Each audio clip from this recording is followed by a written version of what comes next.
Thank you, Brian. I also acknowledge the traditional custodians of the land on which we're gathered and pay my respect to elders past and present. I would like to acknowledge yourself, Brian, the Dean of the Faculty of Law, and Professor Sarah Joseph, the Director of the Castan Centre for Human Rights Law, the reasonably newly minted Victorian Equal Opportunity and Human Rights Commissioner Kristen Hilton, panellists Stan Grant and Professor Anne Arley MP, the newly elected member for the seat of Cowan, and congratulations to you, Anne. I am very pleased to open this year's Castan Centre Human Rights Conference, and Sarah indicated to me at the outset how pleased she was that we were using this opportunity to launch the government's response to the Human Rights Charter review. It'd be strange for me to do it anywhere else, given the Centre's commitment to human rights, but also, and if I can just digress for 1 minute, my family's long history with the Castan family. My mum was at school with Nellie Castan, my dad was admitted to law school by Ron. Ron and Nellie were at our wedding, and I myself at Monash. Brian went to uni with Melissa, with Lindy, and with Stephen Castan. So the Pakulas and the Castans go back a long way, and there's nowhere I'd rather launch this response. We do have a proud history of advancing human rights in this state and in striving to eliminate discrimination. In 2006, Victoria became the first state to legislate for the protection of human rights by introducing a Charter of Human Rights and Responsibilities, and I know that it is one of Rob Hulls' proudest achievements. Under the statute, there was an 8-year review to be conducted. We made a commitment that, unlike our predecessors, we would conduct an independent review. That was led by Mike Brett-Young, the former CEO of the Law Institute of Victoria, ably assisted by Crown Counsel Melinda Richards, SC, and the review found that the Charter had been instrumental in building a human rights culture in Victoria, especially within the Victorian public sector. It's also provided a formal framework for the discussion and assessment of human rights, both within government and within the community. And the need to produce statements of compatibility for new legislation, to consider human rights in decision making when taking action, all of that has resulted in a greater awareness of human rights within the public sector and within Parliament. But Mike Brett-Young's review found that progress on human rights had stalled after they had been deprioritised in recent years, and as a consequence of that, the report made 52 recommendations to strengthen human rights culture in Victoria and make the Charter more effective, more accessible and more practical. We have very carefully considered all of the recommendations in that report, and it's a demonstration, I think, of how independent and how thorough the report was.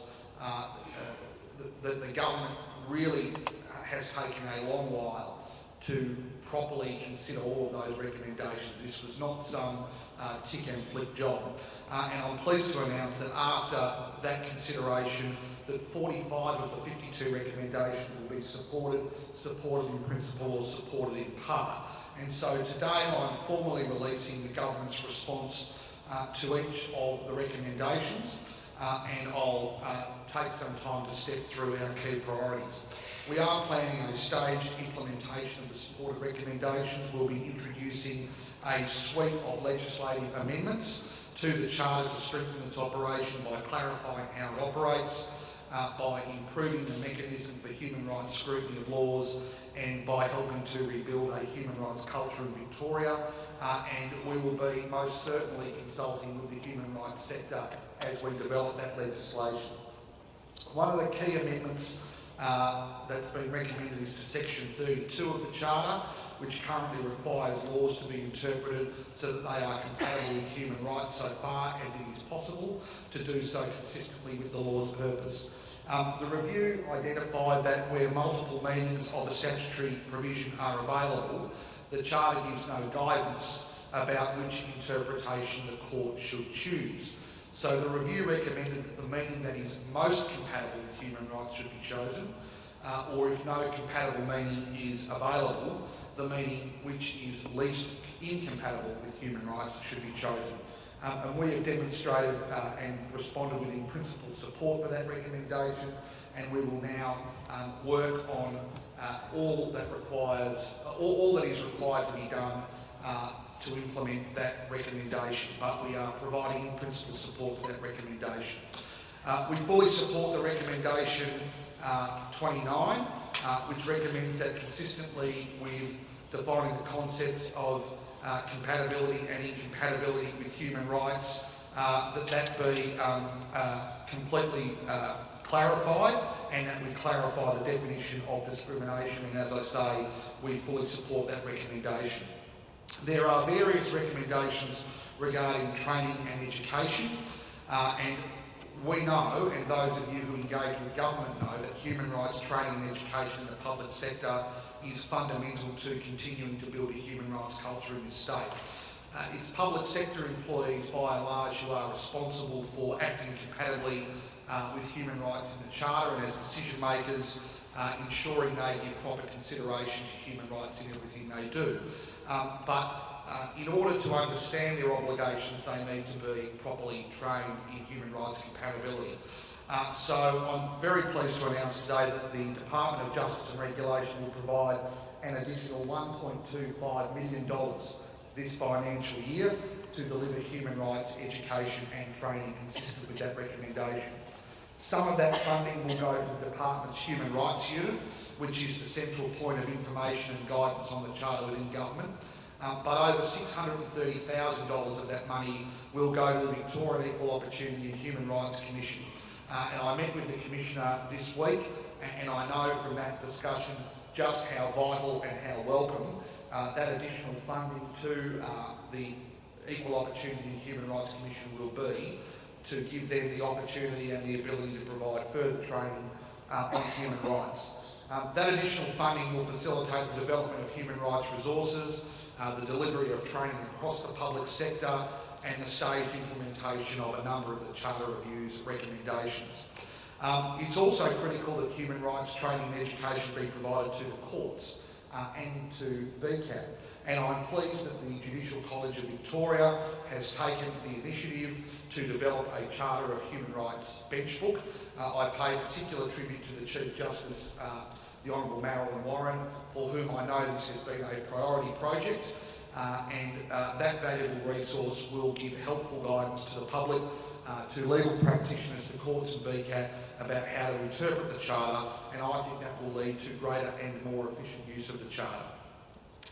Section 17 of the Charter recommends that there be included a new provision to acknowledge that every person in Victoria has the right to a name and to be registered as soon as possible after birth. And I recall very clearly when Sarah and Julie Deviljack came to my electorate office to argue for this very point. It is an issue that the Castan Centre has highlighted as a priority for vulnerable Victorians, and again I'm pleased to announce that the government fully supports that recommendation. We are firmly committed, as the Minister for Aboriginal Affairs has indicated on a number of occasions, to self-determination for Aboriginal Victorians, and in fact just yesterday there was a ministerial roundtable with myself, the Minister and a number of other ministers of the leaders of many Aboriginal organisations in this state.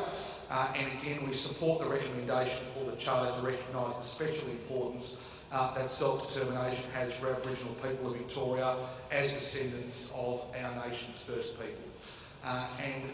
That recommendation, whilst very important, will just form a part of the government's commitment to self-determination and the treaty discussions that the government has indicated it is interested in commencing with a number of representative Aboriginal groups. The government is continuing to consider a number of other recommendations, including giving individuals a clearer path to raise human rights complaints and creating a new standalone cause of action at VCAT. There are, as I said, 45 recommendations supported in part, in 4 in principle, and a handful that are still under consideration, only 2 or 3 that we have not supported. But all in all, this has been an outstanding report that's been presented to government, which has been given deep consideration and which will lead to legislation in the near future, all of which will profoundly improve the application and the use of the Charter in this state. I now want to move on to a couple of other issues that I know are dear to the hearts of many people in this room. Because as well as the work that will flow from the Charter Review, the government is committed to putting equality back on the agenda in Victoria, particularly for LGBTI people. In May, the Premier delivered a formal state apology to people convicted under past prejudice laws against homosexual acts. I was very proud to take part in that important day. That apology followed the establishment of a scheme to expunge historical homosexual convictions, and that came into effect on the 1st of September 2015. To date, there have been 7 expungements approved, and there are more applications in the pipeline. And in our first year in office, the Andrews Labor government introduced laws to remove discrimination against LGBTI Victorians by repealing the outdated and discriminatory offence of intentionally causing HIV from the Crimes Act 1958. That was long overdue for removal, and it has been removed. We have enabled same-sex couples to adopt. We have amended the Relationships Act 2008 to recognise couples who have formalised their relationships in other jurisdictions, including overseas same-sex marriage. We've appointed the first Minister in this country for Equality, Martin Pakula, and Victoria's first Gender and Sexuality Commissioner, Rowena Allen, both of whom tirelessly champion the rights of LGBTI people. Our first state budget provided $10 million for initiatives targeted at LGBTI health, wellbeing and inclusion, and in this year's budget we provided a further $15 million for Australia's first Pride Centre. And that will bring together advisory, health and support services for LGBTI community organisations to further their work in supporting equality, diversity and inclusion across the state. We also recognise the impact of negative and damaging attitudes towards women as a key cause of gender inequality and a key cause of violence against women. And it's why we're developing Victoria's first gender equality strategy to promote women's leadership and to promote economic and civil participation in all areas of society.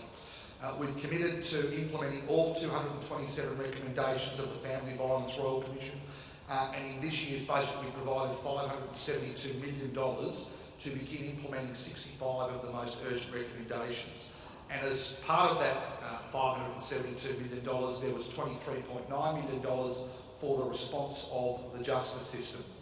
And that meant the way that the justice system responds to family violence, but we also funded more housing and crisis refuge, more counsellors, more prevention programs, and more support for children who are the victims of family violence. And beyond that, we've supported women's reproductive health choices by amending the Public Health and Wellbeing Act. And I need to pay particular tribute to both the Minister for Health, Jill Hennessy, but also to the Upper House member for Northern Metropolitan Region, Fiona Patton, who both championed this change, the change which establishes a 150-metre safe access zone around hospitals, around GP clinics and around health services that perform abortions. That change will enable Victorian women to access lawful medical services free from harassment and free from intimidation, and I think it is a major step forward in this state. I've also touched on the protection and promotion of cultural rights of Aboriginal people as being a key consideration for the Victorian government. We are, as I've said, committed to promoting self-determination for Aboriginal people. Since 2010, the Traditional Owner Settlement Act has enabled Aboriginal people to achieve land justice through negotiated settlements with the state, and there are a number of negotiations on foot at the moment, including with the Tangaroa and the Bunditjmara. But agreements under that Act are very important because they are shaped by the needs and aspirations of each individual traditional owner group. But further work on self-determination is being progressed through the Minister for Aboriginal Affairs regional community forums, and those forums are covering issues as diverse as constitutional recognition, self-determination, and as I've indicated, the possibility of a treaty. So that is very important work indeed, and I think it will lead to very different outcomes to those we've seen in the past.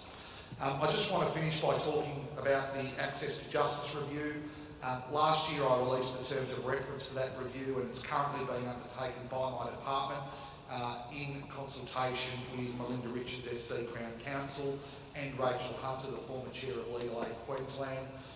That review is examining ways to improve the availability of legal information and advice, to divert people from unnecessary and costly court action, and to ensure alternative dispute resolution is available and to get the best value from funding for legal assistance. The results of that review are close.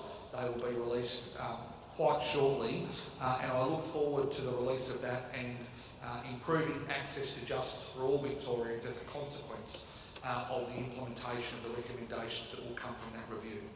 So look, in closing, I'm pleased to report that it has been a busy first 18 months for the government, and our planned reform work will further progress human rights in Victoria.